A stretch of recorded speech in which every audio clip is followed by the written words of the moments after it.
Bonjour à tout le monde. C'est vrai qu'être pénalisé d'un joueur à la 12e minute, ça nous a beaucoup handicapé. On a essayé de rajuster un petit peu notre système de jeu qui a été et tout notre plan de jeu par rapport à la rencontre qu'on a voulu mettre en place dès le départ, le projet. Voilà, après, on a joué contre une belle équipe congolaise avec de très bonnes individualités.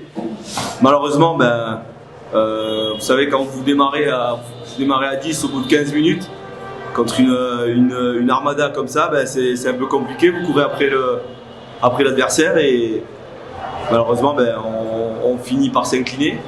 Mais on va essayer de relever la tête très rapidement. Non, bien sûr qu'on a une idée. On connaît. J'avais déjà je savais comment il allait jouer. Je savais les titulaires approximativement. Je me suis trompé sur un ou deux joueurs. On savait que cette équipe-là, elle était redoutable, d'autant plus qu'ils sont sur un nouveau projet avec des nouveaux joueurs. Voilà, après nous, maintenant, ça va être un autre contexte. On est chez nous, avec notre public. Voilà, donc maintenant on est à la maison et maintenant c'est à nous de nous préparer contre cette confrontation. Non, j'ai pas mal de joueurs d'expérience. Après, bon, c'est vrai que Congo avait une très belle ambiance ici à Lubumbashi. Je doutais pas du tout. Il y avait un public assez nombreux. Présents pour voir leur star entre guillemets et voilà, mais comme je l'ai dit, félicitations au Congo et en attendant le match retour. Non, comme je l'ai dit, on a fait un rajustement tactique, on a été un peu plus haut, on était un peu plus ambitieux. Après, au niveau de l'entame, c'est complètement différent parce que quand vous êtes à l'extérieur, le public pousse beaucoup, ça nous a fait un petit peu reculer dans nos tranchées.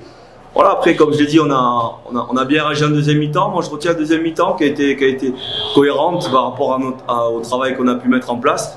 Voilà, et c'est de bon augure pour la suite. Et comme je l'ai dit, ça a été difficile pour nous de courir après le ballon, surtout à 10 au bout de 15 minutes. Voilà, maintenant, à nous de corriger pour être prêts pour le match retour. Bien sûr qu'il nous a pénalisé. Bien sûr, on s'attendait pas à ça.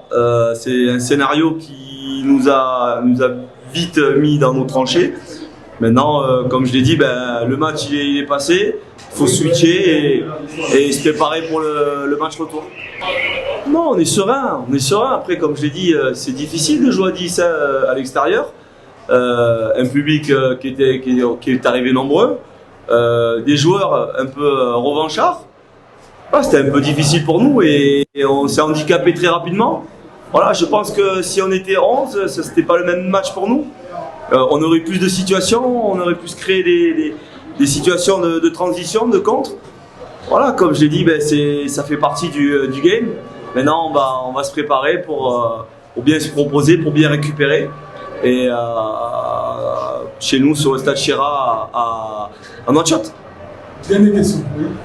Coach, la RDC ne fait plus peur au propos d'avant-match. Quelle leçon vous tirez après avoir pris ces 3 buts? Alors, moi, j'ai jamais dit ça. Je l'ai dit aux journalistes. Je ne sais pas qui a écrit ça. Sébastien De Sabre, je le connais très bien. Et je respecte tous les joueurs qu'il y a ici dans cette équipe-là. C'est des joueurs de haut niveau. Dire que ne fait plus peur, c'est faux. C'est complètement faux. J'aimerais bien savoir qui a écrit ces propos-là. Quelle leçon vous tirez? Une leçon, on a perdu contre une bonne équipe. Comme je l'ai dit, on a été handicapé très rapidement au bout de 15 minutes. Voilà, donc le scénario, on ne s'attendait pas à ce scénario-là. Donc nous, on va se préparer en conséquence pour chez nous. Et comme je l'ai dit, ça sera un autre match.